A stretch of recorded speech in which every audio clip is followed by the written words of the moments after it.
ಕೊಪ್ಪಳ ಮತ್ತೆ ಸುತ್ತಮುತ್ತ ಜಿಲ್ಲೆ ಕಲ್ಯಾಣ ಕರ್ನಾಟಕ ಭಾಗದಿಂದ ರಾಜಶೇಖರ್ ಹಿಟ್ನಾಳ್ ಸರ್ ಅವರು ಹೇಳಿದ್ದಾರೆ ಯಾವ ಉದ್ದೇಶ ಅರ್ಥ ಆಗಿದೆ, ಉದ್ದೇಶ ಅರ್ಥ ಆಗಿದೆ. ಬಟ್ ಈಗ ತಂದೆಯವ್ರ ಮೊದಲಾಗೆ ಮುಖ್ಯಮಂತ್ರಿ ಅಲ್ಲ, 100% ಅವ್ರು ಹೇಳಿದ್ದೆ ಮಾತು ನಡೆಯುತ್ತೆ ಅಂತ ನಾವು ಹೇಳಕ್ ಬರ್ತೀವಿ. ಆದರೆ ತಂದೆಯವರು ಅವ್ರು ಏನು ಮಾಡಬೇಕು ಖಂಡಿತ ಅದನ್ನು ಮಾಡೇ ಮಾಡ್ತಾರೆ. ನೀವೆಲ್ಲ ಹೇಳ್ತಿದ್ದೀರಿ ರಾಘವೇಂದ್ರ ಹಿಟ್ನಾಳ್ ಸರ್ ಅವ್ರನ್ನ ಕನ್ಸಿಡರ್ ಮಾಡಬೇಕು, ಅವ್ರ ಹೆಸರನ್ನ ಸೆಕೆಂಡ್ ಲಿಸ್ಟಲ್ಲಿ ಬರೋಂಗೆ ಮಾಡ್ಸೋಕ್ಕೆ ಪ್ರಯತ್ನ ಮಾಡಬೇಕು ಅಂತ ಹೇಳಿ ಖಂಡಿತ ಅಪ್ಪ ಪ್ರಯತ್ನ ಮಾಡ್ತಾರೆ. ನಾನು ಕೂಡ ಅಪ್ಪ ತಂದೆಯವ್ರಿಗೆ ಹೇಳ್ತೀನಿ, ಯಾಕಂದರೆ ಉತ್ತರ ಕರ್ನಾಟಕ ಭಾಗದಲ್ಲಿ ಯಾರು ಸಮುದಾಯದಲ್ಲಿ ಇಲ್ಲ.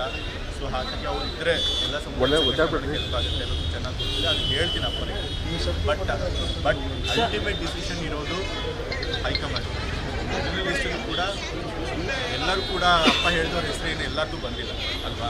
ಸೊ ಹೈಕಮಾಂಡು ಅವ್ರ ವಿವೇಚನೆಗೆ ಅಪ್ಪ ಹೇಳಿದ ಲಿಸ್ಟ್ ಕೂಡ ಕನ್ಸಿಡರ್ ಮಾಡಿ ಅಲ್ಟಿಮೇಟ್ ಡಿಸಿಷನ್ ಅವ್ರು ತಗೋತಾರೆ. ಅಪ್ಪ ಹೈಕಮಾಂಡ್ ಹೇಳ್ಬೋದು ದಯವಿಟ್ಟು ಅದನ್ನ ಮಾಡಿಕೊಡಿ ಅಂತ ಹೇಳ್ಬೋದು, ಅದಷ್ಟು ಒತ್ತಡ ಹೇಳ್ಬೋದು. ಆ ಕೆಲಸ ಮಾಡ್ಬೋದು.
ಸಾಹೇಬರಿಗೆ ಸಚಿವ ಸ್ಥಾನ ಕೊಡಲೇ